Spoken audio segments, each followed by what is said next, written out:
രണ്ട് ശമൂവേലിന്റെ പുസ്തകം അദ്ധ്യായം 17. പിന്നീട് അഹീഥോഫെൽ അബ്ശാലോമിനോട് പറഞ്ഞത്, ഞാൻ 12000 പേരെ തിരഞ്ഞെടുത്ത് ഇന്ന് രാത്രി തന്നെ ദാവീദിനെ പിന്തുടരട്ടെ. ക്ഷീണിച്ചും അധൈര്യപ്പെട്ടും ഇരിക്കുന്ന അവനെ ഞാൻ ആക്രമിച്ച് ഭയപ്പെടുത്തും. അപ്പോൾ അവനോടുകൂടെയുള്ള ജനമെല്ലാം ഓടിപ്പോകും. ഞാൻ രാജാവിനെ മാത്രം വെട്ടിക്കളയും. പിന്നെ ഞാൻ സകലജനത്തെയും നിന്റെ അടുക്കൽ മടക്കിവരുത്തും. നീ കൊല്ലാൻ അന്വേഷിക്കുന്ന മനുഷ്യൻ ഒഴികെ എല്ലാവരും മടങ്ങിവരുമ്പോൾ സകലജനവും സമാധാനത്തോടെ ഇരിക്കും. ഈ വാക്ക് അബ്ശാലോമിനും യിസ്രായേൽ മൂപ്പന്മാർക്കും വളരെ ബോധിച്ചു.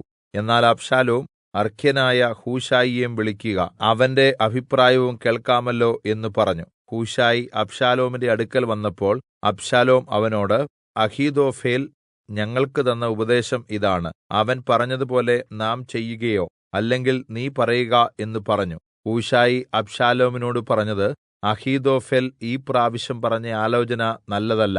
നിന്റെ അപ്പനും അവന്റെ ആളുകളും വീരന്മാരും കാട്ടിൽ കുട്ടികൾ കവർച്ച ചെയ്യപ്പെട്ട അമ്മക്കരടിയെപ്പോലെ കോപാകുലരും ആകുന്നു എന്ന് നീ അറിയുന്നുവല്ലോ. നിന്റെ അപ്പൻ യോദ്ധാവാകുന്നു. അവൻ ജനത്തോടുകൂടി രാത്രി പാർക്കുകയില്ല. അവൻ ഇപ്പോൾ ഒരു ഗുഹയിലോ മറ്റു വല്ല സ്ഥലത്തോ ഒളിച്ചിരിക്കുകയായിരിക്കും.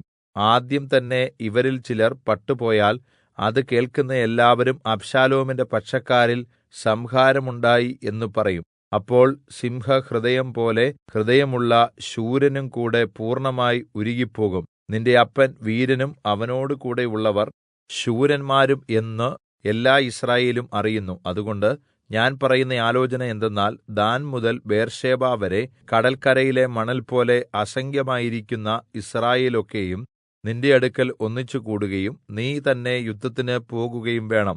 ദാവീദിനെ കാണുന്ന ഇടത്തുവെച്ച് നമ്മൾ അവനെ ആക്രമിച്ച് മഞ്ഞനിലത്ത് പൊഴിയുന്നതുപോലെ അവന്റെ മേൽ ചെന്ന് വീഴും. പിന്നെ അവനാകട്ടെ അവനോട് കൂടെയുള്ള എല്ലാവരിലും യാതൊരുത്തൻ പോലും ആകട്ടെ ശേഷിക്കുകയില്ല.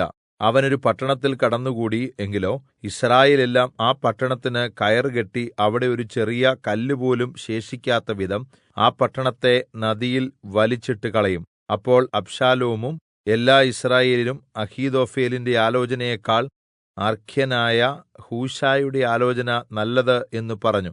അബ്ശാലോമിന് അനർത്ഥം വരേണ്ടതിന് അഹീഥോഫെലിന്റെ നല്ല ആലോചനയെ പരാജയപ്പെടുത്തുവാൻ യഹോവ നിശ്ചയിച്ചിരുന്നു. പിന്നീട് ഹൂശായി പുരോഹിതന്മാരായ സാദോക്കിനോടും അബ്യാഥാരിനോടും അഹീഥോഫെൽ അബ്ശാലോമിനോടും യിസ്രായേൽ മൂപ്പന്മാരോടും ഇപ്രകാരം ആലോചന പറഞ്ഞു. ഇപ്രകാരമെല്ലാം ഞാനും ആലോചന പറഞ്ഞിരിക്കുന്നു.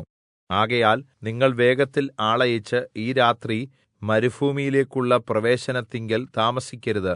രാജാവിനും കൂടെയുള്ള സകലജനത്തിനും നാശം വരാതിരിക്കേണ്ടതിന് ഏതു വിധത്തിലും അക്കരെ കടന്നുപോകേണം എന്ന് ദാവീദിനെ അറിയിക്കുവീൻ എന്ന് പറഞ്ഞു.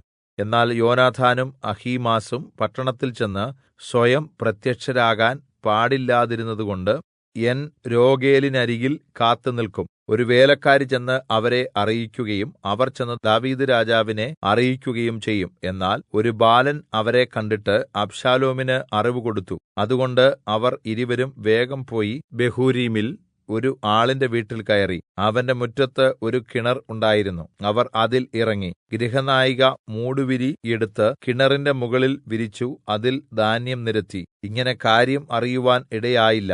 അബ്ശാലോമിന്റെ ഭൃത്യന്മാർ ആ സ്ത്രീയുടെ വീട്ടിൽ വന്നപ്പോൾ അഹീമാസും യോനാഥാനും എവിടെ എന്ന് അവർ ചോദിച്ചതിന് അവർ അരുവി കടന്നുപോയി എന്ന് സ്ത്രീ പറഞ്ഞു.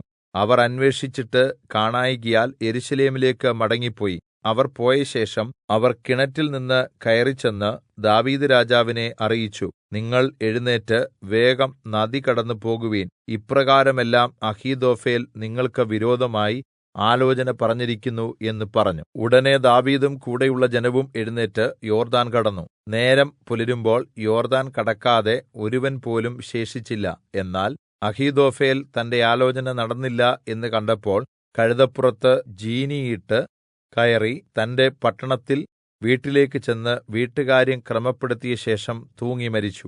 അവന്റെ അപ്പന്റെ കല്ലറയിൽ അവനെ അടക്കം ചെയ്തു. പിന്നെ ദാവീദ് മഹനയീമിൽ എത്തി. അബ്ശാലോമും കൂടെയുള്ള യിസ്രായേൽ ജനങ്ങളും യോർദ്ദാൻ കടന്നു. അബ്ശാലോം യോവാബിന് പകരം അമാസയെ സേനാധിപതി ആക്കി.